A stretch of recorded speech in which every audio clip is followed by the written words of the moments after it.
Good morning, everybody. Welcome back to the LWN Network. I'm Tammy Nation, your host, with headline hits Monday through Thursday, every day, Monday through Thursday at noon Eastern Standard Time.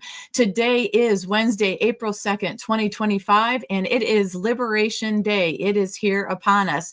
And what we need to know is we are going to be covering the Rose Garden event that occurs at 4 p.m. Eastern Standard Time with the president and his cabinet at the White House in the Rose Garden today. He's going to announce some reciprocal tariffs and other things. They're not sure in all the details what it's going to be. He's kept it kind of close to his vest, but we are going to carry that live on the LWN Network news feed, which is on Rumble. I'm sure that the mods are going to be able to drop that link in our chat this morning while I'm doing the news. If you don't catch it, you can write down or remember it's the LWN Network news feed. It goes 24/7 and it is on Rumble. That's where you're going to find it. The event is going to happen at 4 p.m. again, Eastern Standard Time today. And I don't know about you, but I am looking very forward to see what comes out of this, because President Trump doesn't say anything lightly. He means what he says, and he does what he says. So far, the follow through on so many things has been fast, furious, and pro-America. So I'm sure this event's going to be wonderful as well. So let's go ahead and head up with some of the headlines that we have for this morning. First off, we have, remember Rep. Jamie Raskin? He's the smaller dude, kind of skinny. He has the curly hair. Well, he's the ranking member of the House Judiciary Committee. And guess what he's doing? He's demanding that President Donald Trump fly hundreds of suspected gang members deported to El Salvador last month back into the United States. Yes, this story doesn't go away. I call on my colleagues, he says, to demand that the Trump administration comply with all the judicial orders while appealing whichever ones they want to appeal, and to demand the return of people, he says, unlawfully taken to El Salvador on that so-called plane full of gangbangers, Raskin said in the hearing yesterday, or Raskin said. So this happened yesterday, you guys. Like I said, it's not going away. These guys want all these people back in the United States. Raskin was referring to the two plane loads of suspected illegal gang members, alien gang members. They were associated with Trenaruga and MS-13. They were deported to El Salvador under a deal between Trump and their president to house such illegals in the country's mega prisons. And we've seen video out there about this prison. Reporters have been reporting on it and whatnot. It showed the deportation of many of them as well. James Boberg, the judge, remember him? Many Republicans are now wanting to impeach him, but he did issue a temporary restraining order stopping Trump from using the Alien Enemies Act to deport more gang members. The Trump administration is pleading with the Supreme Court to allow the Immigration and Customs Enforcement ICE team to resume such deportations. And during the hearing yesterday, Raskin called the deportation of suspected gang members a blatant, listen to this, violation of American due process and all of our constitutional values. Does that not light a fire under your behind? This is incredible how much they are pro these illegal gang members over the American citizens of the United States. Adding in Rep. Mary Gay Scanlon of Pennsylvania claimed Democrats are not opposed to deporting gang members, but went on to state that such illegal aliens deserve a right to due process to fight their deportations. Nobody here is saying we shouldn't deport or punish violent criminals, she said, but we are saying that you need to prove that someone is a violent criminal before you can exert this kind of punishment on them. So she thinks the deportation is punishment, even though they are gang members. Many of them they found that have been criminals, let out of jails from these other countries, allowed in here, but they're trying to protect their human rights here in this country, even though they came here illegally. Last month, Raskin sent a letter to a top Trump administration officials asking for details on the deportation flights to El Salvador, and stated that the illegal aliens should have been allowed to defend themselves against ICE's assertion, but that they are indeed gang members. So Raskin's out there sticking his neck out there, I think foolishly, but that's my opinion. Next up, we have leaks and more leaks. Mike Waltz, he's the aide accused of using Gmail for official government communications. But remember, these same people accusing him are the same ones that said nothing when Obama, Hillary, Joe Biden, all of them were caught using Gmail. So President Trump's national security advisor, Mike Waltz, and others in the National Security Council have used Gmail to conduct official government businesses, according to a leak to the Washington Post. Mike Waltz is already under fire for adding the Atlantic editor Jeffrey Goldberg to a Signal chat group with high-ranking Trump administration officials discussing the successful attack on the Houthi terrorists in Yemen. We spoke about that a couple of weeks ago. We know that it's been debunked. It was nothing intentional or criminal, yet the Democrats are still pushing on this issue. According to the Post, Mike Waltz did not transmit classified information over his Gmail account, unlike Hillary Clinton when she was the head of the Department of State. The Washington Post reported members of President Donald Trump's National Security Council, including White House National Security Advisor Michael Waltz, have conducted government business over personal Gmail accounts, according to documents reviewed by the Washington Post and interviews with 3 U.S. officials. The use of Gmail, a far less secure method of communication than the encrypted messaging app Signal, is the latest example of questionable data security practices by top national security officials that were already under fire for the mistaken inclusion of a journalist in a group chat about high-level planning for military operations in Yemen. A senior Waltz aide used the commercial email service for highly technical conversations with colleagues at other government agencies involving sensitive military positions and powerful weapon systems relating to an ongoing conflict, according to the emails reviewed by the Post. So are we going to believe the Post? While the NSC official used his Gmail account, his interagency colleagues used government-issued accounts. Headers from the email correspondence show Waltz has had less sensitive but potential exploitable information sent to his Gmail, such as his schedule and other work documents, said officials who, like others, spoke on the condition of anonymity, so nobody wants to step up and say who they are, to describe what they have viewed as a problematic handling of information. Once again, it's assumptions. It's trying to light a fire where there's no fire that needs to be lit. The official said Waltz would sometimes copy and paste from his schedule into Signal to coordinate meetings and discussions. The media is yet again attacking President Trump's NAT, or National Secretary Advisor. However, they downplayed reports, remember this, of Hillary Clinton, Joe Biden, and Barack Obama. They used that Gmail and unsecured servers to conduct official government business. They weren't copy and pasting their schedules. It was official government business. Some Obama administration officials were aware of Joe Biden's private email even, and they used that to communicate with them. So Biden was briefed on highly sensitive North Korea missile launch on a private email account as well. So what the left does is A-OK, but the right isn't even allowed to copy and paste their schedule without it becoming this grand major problem that is ongoing. So they're after Mike Waltz, definitely. They won't let up on him. Next up, we have Bondi. Attorney General Pam Bondi yesterday directed federal prosecutors to seek the death penalty against Luigi Mangione. He's the man accused of gunning down United Healthcare CEO Brian Thompson outside a Manhattan hotel in December of 2024. Mangione, 26, faces separate federal and state murder charges for the killing.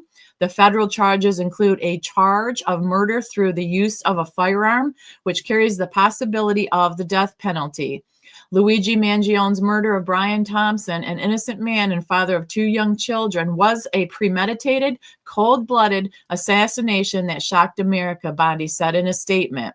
After careful consideration, I have directed federal prosecutors to seek the death penalty in this case as we carry out President Trump's agenda to stop violent crime and make America safe again. Another little bit of tid here right now. The White House did put out, as the president signed the EO of establishing the U.S. Investment Accelerator. Now, this is another pro-America EO. It's to encourage large investments and unleash economic prosperity. Thanks to President Donald J. Trump's leadership, the United States has already secured more than $3 trillion in private investments, and that's just getting started.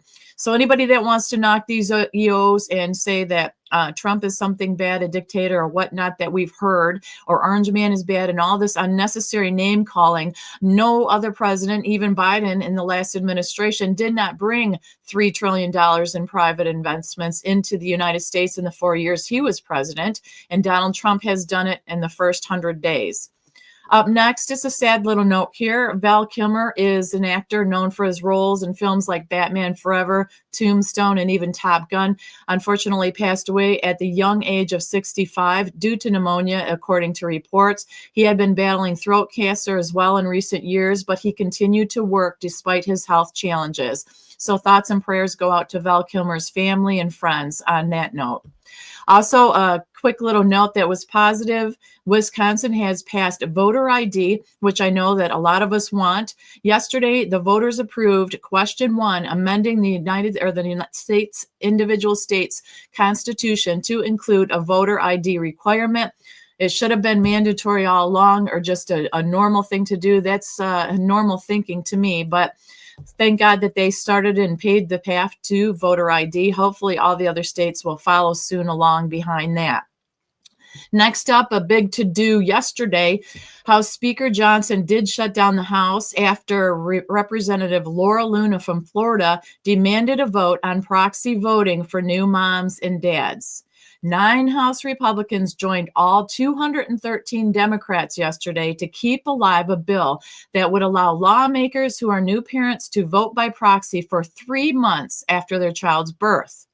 The GOP revolt, spearheaded by Paulina Luna of Florida, was actually a blow to House Speaker Johnson, who swiftly moved to cancel scheduled votes for the remainder of the week. The Speaker is a bitter opponent of any form of proxy voting in Congress, and he fought to stop her, stating voting by proxy is unconstitutional. And we were talking about that last night as well on the Liberty Warrior Nation Network, LWN. LW and I were speaking about this and what happened in Texas, so we'll cover that in a moment. The reason the House was shut down is because the rule brought down means that we can't have any further action on the floor this week, Johnson said. And he also said it was very disappointing. He had a handful of his members breaking ranks on a GOP procedural measure, adding that this is rarely done. Luna secured the 218 required signatures to a parliamentary tool known as discharge petition. That's forcing a vote on her bill to allow proxy by voting for new moms, pregnant women who are unable to travel safely or have serious medical conditions, and lawmakers too as well. Their spouses are pregnant or giving birth. So it's not just for the mothers that are pregnant, but it's also their spouses. If the man's in Congress and their spouse is pregnant, they're allowed to stay out 3 months and proxy vote too. Now, a bid to quash the petition and prohibit further proxy voting proposals tucked into otherwise routine rules package had failed 222 votes to 206 on Tuesday night, giving the House 2 legislative days to consider Luna's measure.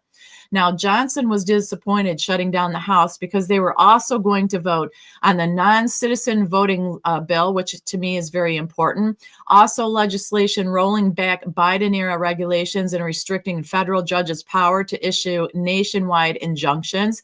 And Johnson also further stated that he believes voting by proxy violates more than 2 centuries of tradition and institutions. And he said he also believes it opens Pandora's box, where ultimately maybe no one is here to vote. And I also reported on Monday those problems in Texas they had over the weekend with proxy voting on Friday and Saturday. The speaker was caught falsifying the quorum, reporting 40 absent lawmakers as present. A representative demanded a verification vote, and it exposed that fraud in real time, showing only 63 representatives showed up when it requires 100 members to be present. The same lawlessness continued on the vote next day on Saturday. People need to show up for the vote and for work, and it's their responsibility. Many citizens are opposed to the proxy voting, and we will see the outcome of Luna's proposal as the vote for this is supposed to continue next week. So they're going to open up next week and get the final vote on that. Next up, we have Tesla. So you know all the damage that's been going on with Tesla, but you better rethink causing damage if you're one of those people that can be bought and paid for to do that. As Elon Musk reveals, he and Team Trump have identified the generals orchestrating the violent Tesla attacks. Justice is coming for the radical leftists orchestrating the attacks on Tesla behind the scenes, with severe prison sentences on the table. Several attacks on the Tesla owners, cars, and dealerships have been happening across the country in recent weeks. Well, you guys have seen the stories. During one incident, a disgruntled Musk and Trump hater accidentally set himself on fire. He was torching a Tesla charging station in South Carolina. We reported on that. Another attack involved an individual setting several Tesla vehicles on blaze on 2 weeks ago, about in Las Vegas it was, I think.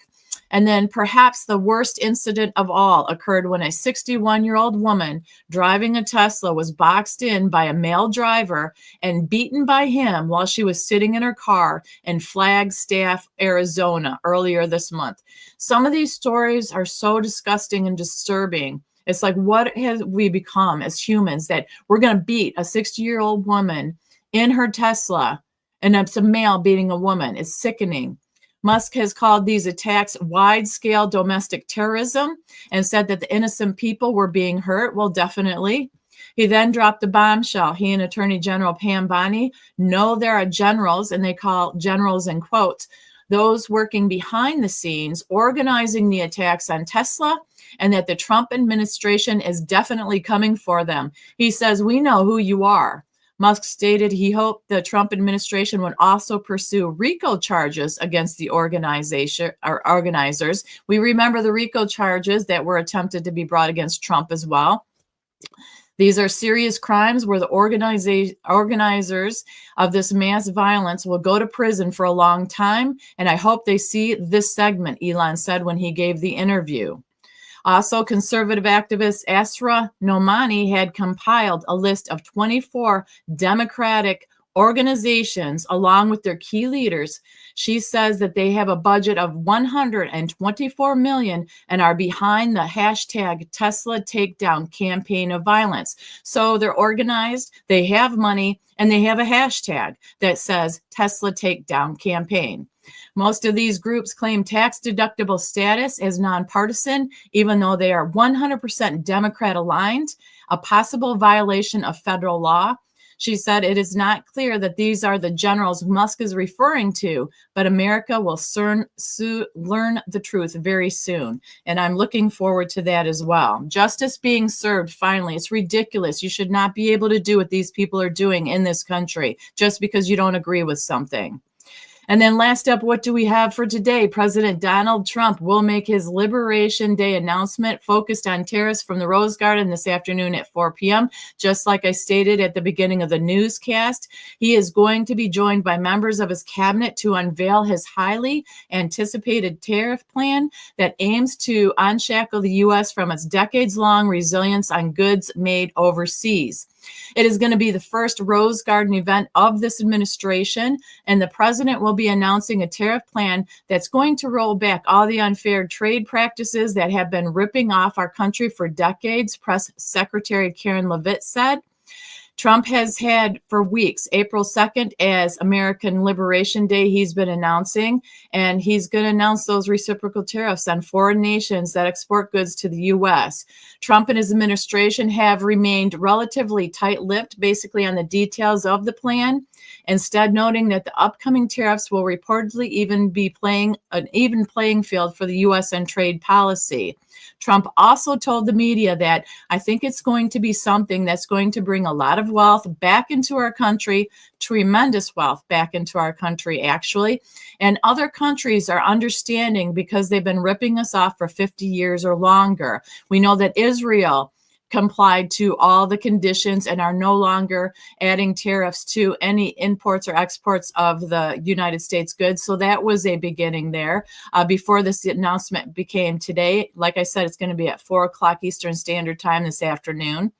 The Trump administration has argued that placing tariffs on nations that produce goods overseas is going to encourage industries to establish manufacturing and production operations on U.S. soil to avoid the additional tax.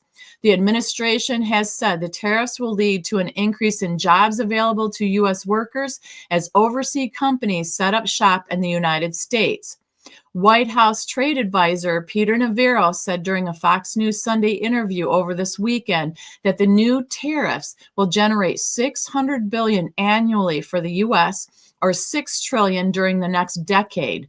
The president said the tariff plan would affect all countries and has reiterated that his administration will be nice to foreign nations compared to how they have charged us and how they have been to us. He said, we're being nicer than they were. And then he said, we have a lot of countries that are friend and foe. I always say friend and foe, but actually the friend in many cases is worse than the foe. They took advantage of us and we're going to be very nice by comparison to what they were. He said the numbers will be lower than what they've been charging us, and in some cases, maybe substantially lower. But we sort of have a world obligation, perhaps, he added, but we're going to be very nice, relatively speaking. We're going to be very kind.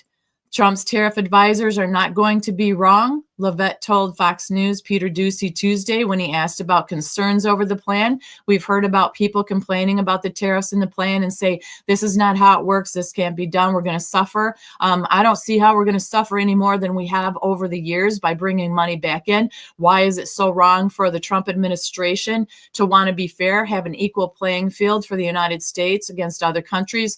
And he, Levitt said it's going to work. And the president has a brilliant team of advisors who have been studying these issues for decades. And we are focused on restoring the golden age of America and making America a manufacturing superpower. And it sounds absolutely wonderful, absolutely good. It's about time. And like I said, I know there are concerns. I'm not happy about anybody losing their money, their jobs, and all that. But it has been so tilted for so very long and so unfair for so very long.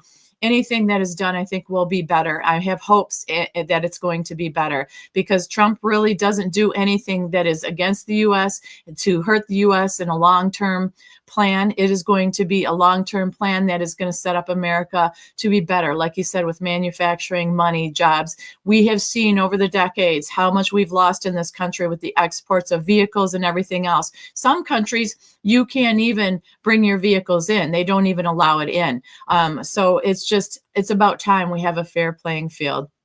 So once again, that's what I have for you today for headline hits for this morning. I want to remind you once again that we will carry the White House Rose Garden event that is live on our LWN Network news feed. It starts at 4 p.m. this afternoon, Eastern Standard Time. I hope to see you there. And let's keep our fingers crossed and prayers up that this is going to be a wonderful announcement. And then after the dust settles, we're going to see that this was a great decision to make for the United States of America. Till tomorrow, I will talk to you later. Thanks for joining me. Take care. God bless everyone. Bye-bye.